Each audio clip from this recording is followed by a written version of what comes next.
जय जगन्नाथ शुभ सकाळ। आज हूँ 12 अगस्त 2024 सोमवार। आज दिन में 10टी गुरुत्वपूर्ण खबर रही। जदि चैनल टी प्रथम कर चैनल टी सब्सक्राइब कर बेल आइकन दबाइदेवे और आप भल पाए स्वरूप गोटे गोटे लाइक करदे।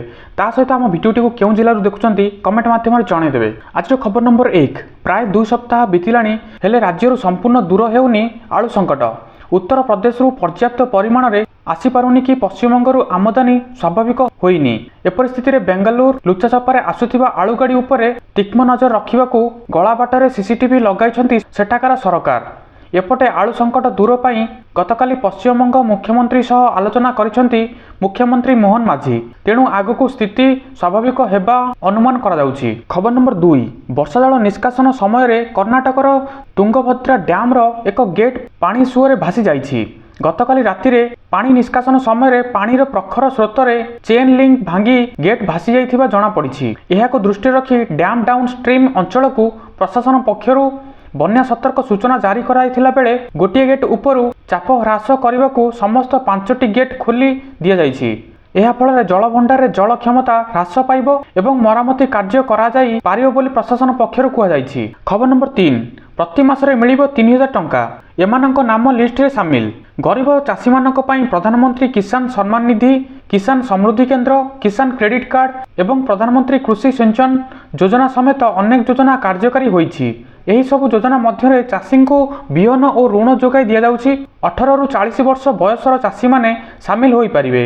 निर्दिष्ट प्रीमियम भरी 60 वर्ष पर सेमाने पेंशन आकार रे लाभ उठाई परिबे। सरकार एही योजना रे अनेक लोकों को सामिल हेबाकू आह्वान करिसेंति, जहा फल रे वर्तमान 2 कोटी चाषी एहार लाभ उठाइबाकू समर्थ होइछंती। खबर नंबर 4, निर्वाचन पूर्वरु कार्तिक पांड्यान एक सरकारी हेलिकॉप्टर रे ओडिशा बुली प्रचार करिथिबा नै भाजपा एक्शन मोड रे अछि। परिवहन मंत्री विभूति जेना एहार तदंत आरंभ होइथिबा कहिथिले। आईन मंत्री पृथ्वीराज हरिचंदन आहुरी तदंतर आवश्यकता रहिछि बोली कहिसंती। पांड्यान पई हेलीपैड निर्माण और हेलिकॉप्टर गस्त खर्च किए बहन करिथिला ताहा तदंत हेबो।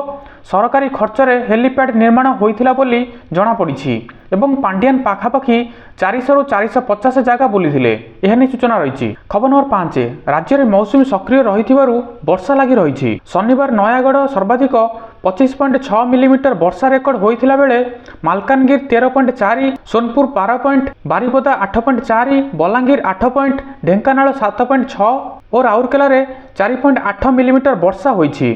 आसंता 7 दिन पर्यंत वर्षा जारी रहिबो। तेबे सोमवार पई वर्षा नहीं कौन सतर्क सूचना जारी करा जाई नथिबा बेले कां भा किछि स्थान रे हालुकारू मध्यम धरण वर्षा हेबार संभावना रहिछि। किंतु 14 तारिख रु पुणी वर्षार परिमाण बढ़िबो एहा सूचना रही। खबर नंबर 6, मध्य प्रदेश गुन्ना जिले में रविवार एक घरोई प्रशिक्षण संस्थार विमान दुर्घटनाग्रस्त होइछि। दुर्घटन में 2 जन पायलट आहत होइछन्ति। 2 आसन विशिष्ट सेसना 152 विमानर इंजिन त्रुटि जोगु खसी पड़िथिबा कुहा जाइछि। आहत 2 पायलट को हॉस्पिटल में भर्ती करा जाइथिबा सूचना रही। खबर नंबर 7, प्रधानमंत्री मोदी को राहुल गांधी टार्गेट। पचारिले जदि निवेशक टंका हरते तेबे किए दायी रहिबो।